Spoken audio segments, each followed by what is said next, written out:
I remember when I first saw this land. We drove round the corner and there it was, this hanging valley. It felt like an outstretched hand, like a gift or an offering.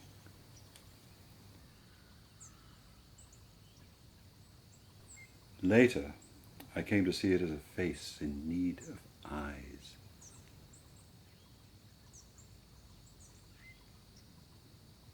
I spent quite a few years looking for a piece of land where I could sort of duplicate the places I fell in love with in England, Yorkshire Sculpture Park, Grisdale, amazing landscapes where art and animal life sort of flourished together.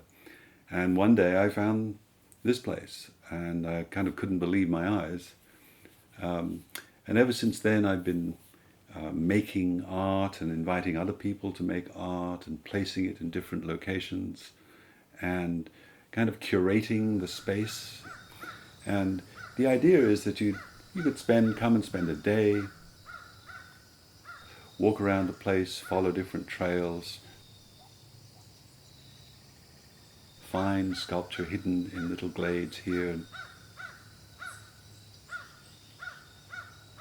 and come across deer and goats and turkey and all kinds of birds. So it's a sort of oasis in the middle of an already beautiful landscape.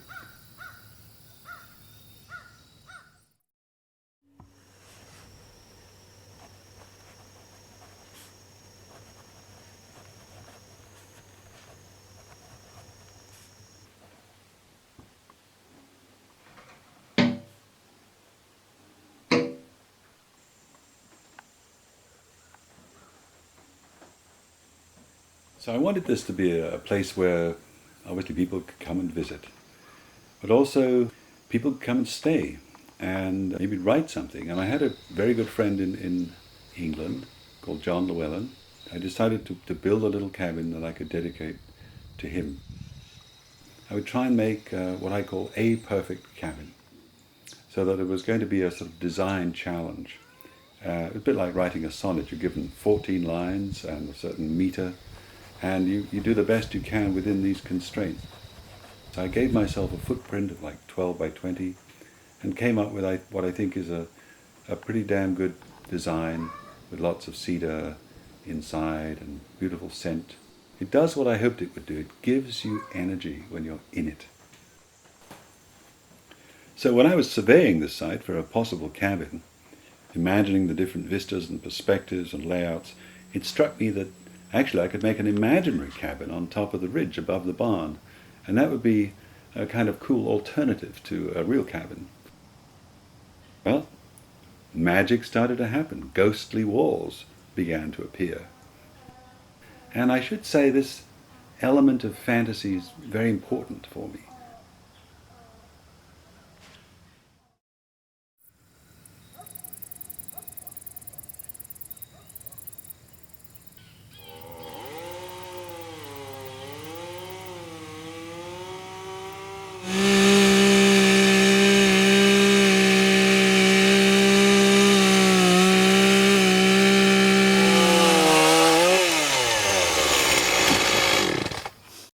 People have done awful things to the natural world. And when Joni Mitchell talks about paving paradise and putting up a parking lot, we all know what she's talking about. But we don't have to be this intrusive, dominating force. I've looked at gardens in Versailles, for example, in Paris. Everything is under control. Its geometry is in charge. That's not what I ever wanted to do.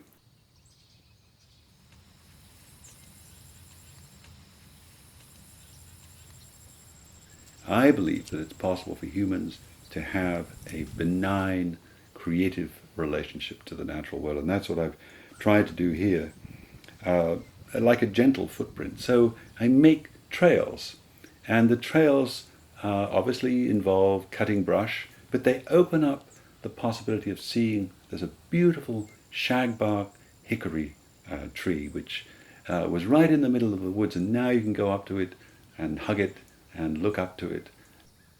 And that would not have been available without these trails. It's a bit like gardening the world, rather than trying to control it. In gardening, you enable the natural world to do its thing, rather than trying to force it to do exactly what you want.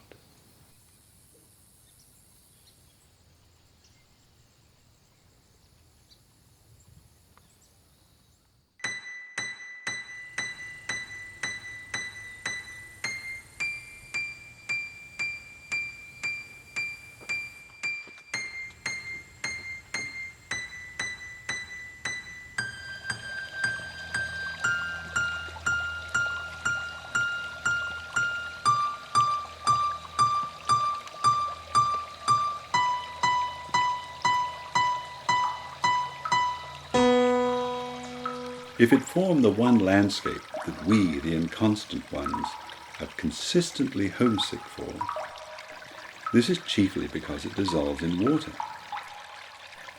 Mark these rounded slopes with their surface fragrance of time, and beneath a secret system of caves and conduits. Hear the springs that spurt out everywhere with a chuckle, each filling a private pool for its fish and carving its own little ravine, whose cliffs entertain the butterfly and the lizard.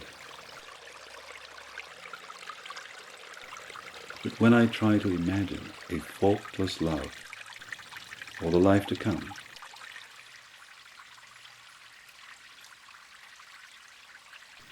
what I hear is the murmur of underground streams. What I see is a limestone landscape.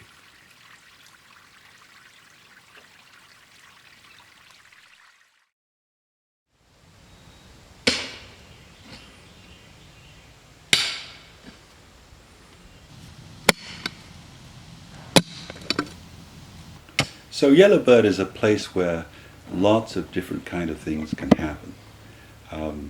I have art residencies here, and people leave work that will last forever, hopefully.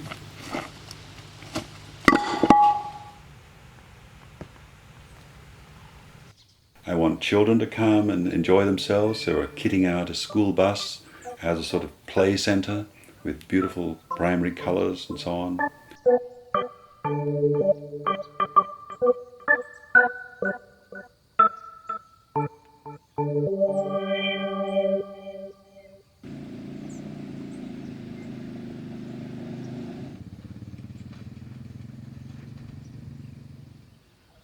I'm trying to create a version of Charles Jenks's Garden of Cosmic Speculation with beautiful landforms and terraces enclosing little bodies of water.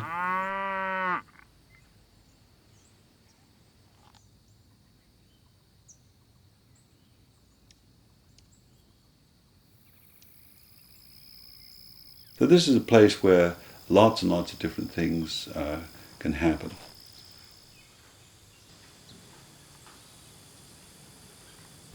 And mixing up, as we said, art, pleasure, enjoyment.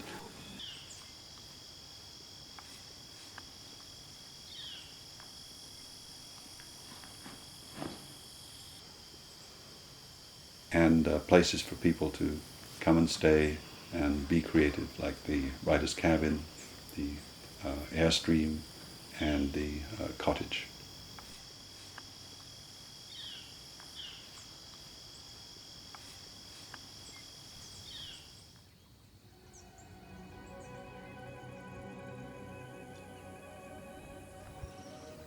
So I was walking with some friends on one of the ridges a few years ago, and we came across this pile of rocks just out of nowhere.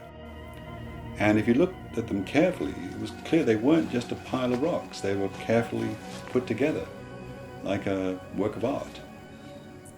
Now, we tend to think that what was going on in those days were farmers were just trying to get rid of their stones from the fields, and so they'd make a wall. But this was clearly a work done very carefully for some purpose.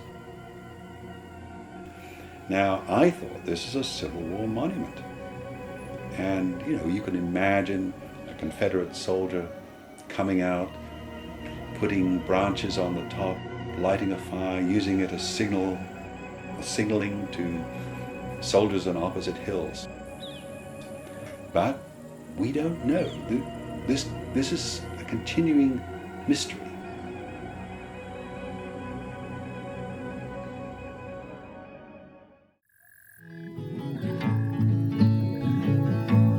Spirit walker, lead me on across the ridges to the land of song. When I first saw this land, this hanging valley felt like an outstretched hand, a gift or an offering. Later I came to see it as a face in need of eyes. So I had the lake and the pond dug with a bulldozer. On the face of it, it seemed like an act of violence, tearing up the ground with hardened steel. And the deep clay subsoil spread out on the surrounding fields, was barren for a year or two. But what I hoped would happen did happen. The goats fertilized the new soil, and the meadow grasses flowed back in. The water margins gave a home to a whole range of new creatures that turned up out of nowhere.